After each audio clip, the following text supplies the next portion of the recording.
Hello friends, good morning.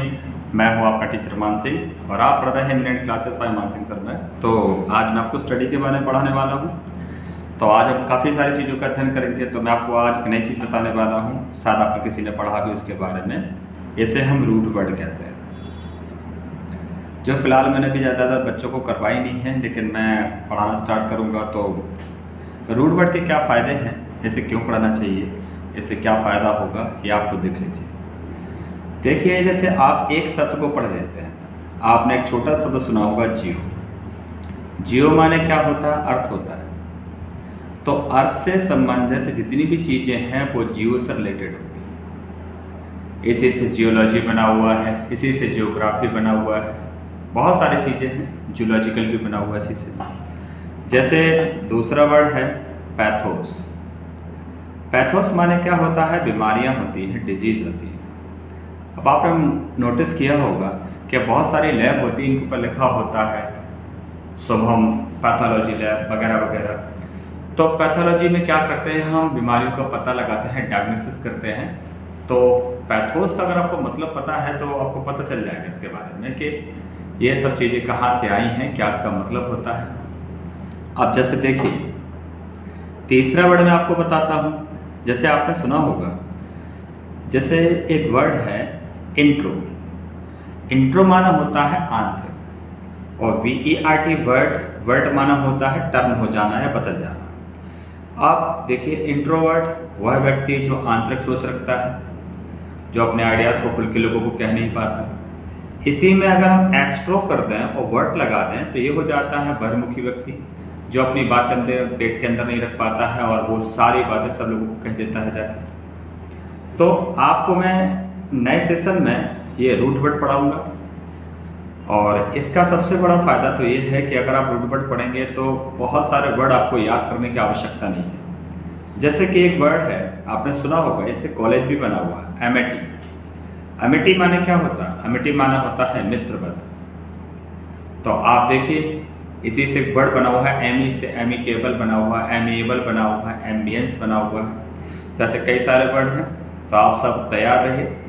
कल या परसों के सेशन में मैं आपको रूट वर्ड स्टार्ट करूंगा, और रूट वर्ड से ये फ़ायदा रहेगा कि आपको रट्टा नहीं मारने। आज मैंने स्टडी के बारे में कुछ शब्द लिखे हैं, तो मैं उन्हें पढ़ा देता हूं, और आशा करता हूं आपको ये सेशन अच्छा लगेगा। अगर आपको मेरा सेशन अच्छा लगता है तो आप ज़्यादा से ज़्यादा लोगों को इसको शेयर कीजिए, सब्सक्राइब कीजिए हमारे चैनल को नई नई चीज़ें सीखने के लिए। धन्यवाद। तो ये है आज का कंटेंट। पहला वर्ड जो है ना, वो है एक्टियोलॉजी। या एक्टियोलॉजी या एक्सियोलॉजी का मतलब क्या होता है? कॉजेज ऑफ डिजीजेस, बीमारी के कारण, कि आखिर बीमारियाँ किस किस वजह से होती हैं। इस प्रकार के अध्ययन को एक्सियोलॉजी कहा जाता है। एक बात मैं आपको और बता देता हूँ, LOGE लॉजी माने साइंस होता है, जिसके पीछे भी लॉजी लगता है वो साइंस से संबंधित है। जैसे बायो माने जीवन है, और लॉजी लगा देंगे तो बायोलॉजी हो जाएगा। बायोलॉजी माने क्या होता है? जीव विज्ञान होता है। नेक्स्ट वर्ड है अनेमोलॉजी। अनेमोलॉजी क्या होता है? स्टडी ऑफ विंड, ये हवा के बारे में है। थर्ड वर्ड है एंजियोलॉजी। एंजियोलॉजी क्या होता है? ब्लड वेसल्स के बारे में है। अगर किसी को हार्ट की डिजीजेस होती है तो उसकी एंजियोग्राफी की जाती है। तो एंजियोलॉजी क्या होता है? ब्लड वेसल्स का अध्ययन होता है। नेक्स्ट वर्ड है कार्पोलॉजी। कार्पोलॉजी क्या होता है? फ्रूट्स और सीड्स के बारे में होता है। फूल होते हैं और फल होते हैं और बीज होते हैं, उनके अध्ययन को कार्पोलॉजी कहा जाता है। इसके बाद में पांचवा है, वो है कार्नियोलॉजी। कार्नियोलॉजी होता है स्कल से संबंधित। स्कल माने हमारी क्या खोपड़ी होती है, उसके अध्ययन को कार्नियोलॉजी कहा जाता है। सिक्स पे है साइटोलॉजी। साइटोलॉजी माने क्या होता है? स्टडी ऑफ सेल्स होता है। कोशिकाओं के अध्ययन को साइटोलॉजी कहा जाता है। एक वर्ड मैंने लिखा नहीं है, मैं आपको ऐसे ओरल बता देता हूँ। एक वर्ड है हिस्टोलॉजी। तो आप हिस्टोलॉजी को हिस्ट्री मत समझिए। हिस्टोलॉजी का मतलब होता है टिश्यू का अध्ययन। हमारे बॉडी में जो ऊतक होते हैं उनके अध्ययन को क्या कहा जाता है? हिस्टोलॉजी कहा जाता है। नेक्स्ट वर्ड 7 पे है डैक्टिलोलॉजी का मतलब होता है फिंगरप्रिंट का अध्ययन। 8वें पे लिखा हुआ है एंडोक्रिनोलॉजी। यह होता है ग्लैंड का अध्ययन। ग्लैंड माने हमारे शरीर में जो उपस्थित ग्रंथियां होती हैं उनको ग्लैंड्स कहा जाता है। उनके अध्ययन को एंडोक्रिनोलॉजी कहा जाता है। इसके बाद में 9 पे है एपिस्टेमोलॉजी। एपिस्टेमोलॉजी का मतलब क्या होता है? स्टडी ऑफ नॉलेज, कि आखिर ज्ञान कैसे एग्जिस्टेंस में आया। देखिए, नॉलेज में और एनलाइटमेंट में फर्क है। नॉलेज का मतलब होता है सूचनाओं का भंडार, और एनलाइटमेंट का मतलब होता है आपको आंतरिक नॉलेज हो जाती है, चीज़ों का पता चलना स्टार्ट हो जाता है, जो बुद्ध और महावीर को हुआ था। 10वें पे है एरामेलॉजी। एरामेलॉजी का मतलब होता है डेजर्ट, सुना होगा आपने, रेगिस्तानों का अध्ययन। एथनोलॉजी होता है ह्यूमन रेसेस। देखिए, ये रेस दौड़ने वाली रेस नहीं है। इस रेस का मतलब होता है कि इंसान कैसे तरक्की करते करते आगे तक आए। पहले हम चार पैरों पे, मतलब हाथों पैरों पे चलते, चारों अंगों से अपने, इसके बाद फिर हमने खड़ा होना सीखा, फिर हमने कपड़े बनाने सीखे, खेती करना सीखा।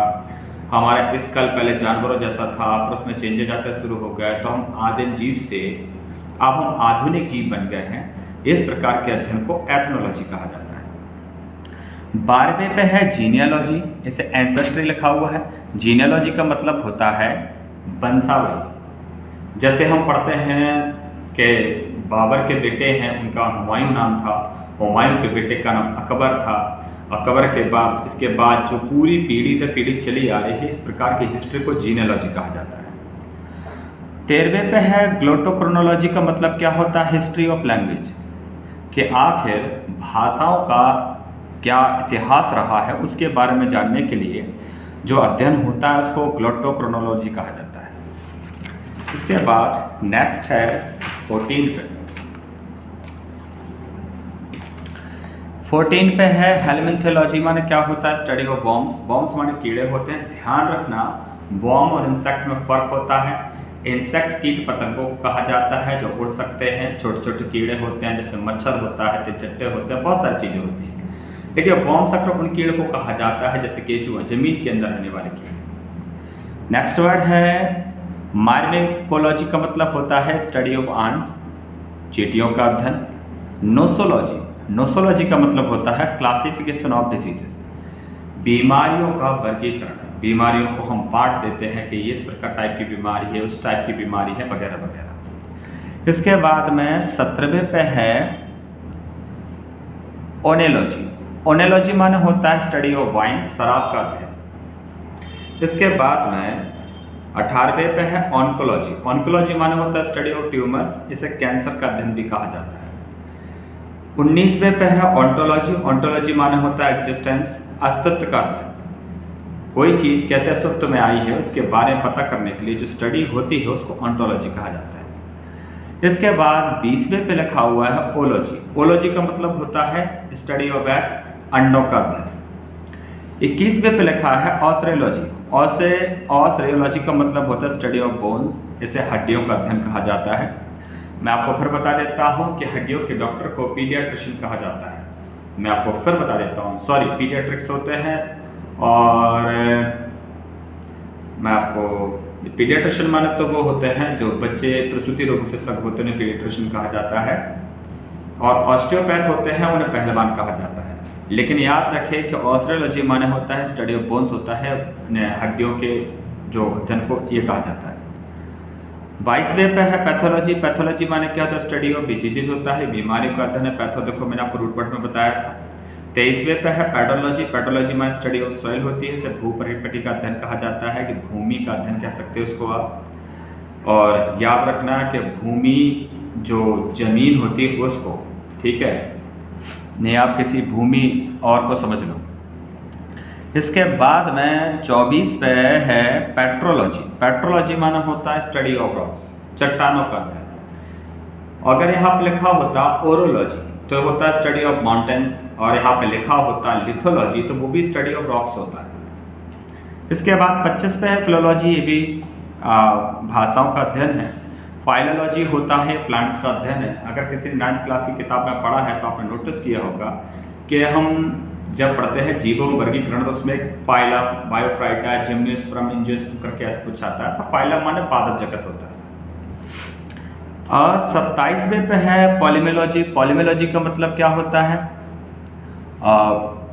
मैं दोबारा बता देता हूँ, साथ आपको दिखाना हो। फाइलोलॉजी माने स्टडी ऑफ प्लांट्स होता है। 27 पे लिखा है पॉलीमेलॉजी में स्टडी ऑफ वॉर्स होता है, कि हम जब अध्ययन करते हैं युद्धों का, तो उसे पोलेमोलॉजी कहा जाता है, और पोटामोलॉजी कहा जाता है स्टडी ऑफ रिवर्स। अगर आपको याद रखना हो कि पोटामोलॉजी कैसे याद रखना है, तो आपने देखा होगा कि हिप्पोपोटामस जो होते हैं ना, वो अक्सर नदियों में रहते हैं। तो कहीं से कुछ भी रिलेट कर लीजिए, बस आपको याद रहना चाहिए। तो नेक्स्ट सेशन में आपको पहले मैं स्टडी पढ़ा दूंगा, थोड़ी सी और रहती हैं, और इसके बाद मैं आपको पढ़ाऊंगा रूट वर्ड के बारे में। तो आप नई चीज़ें सीखते रहिए जो आपके भविष्य में भी काम आएंगी और आने वाले समय में। थैंक यू वेरी मच ये सब देखने के लिए।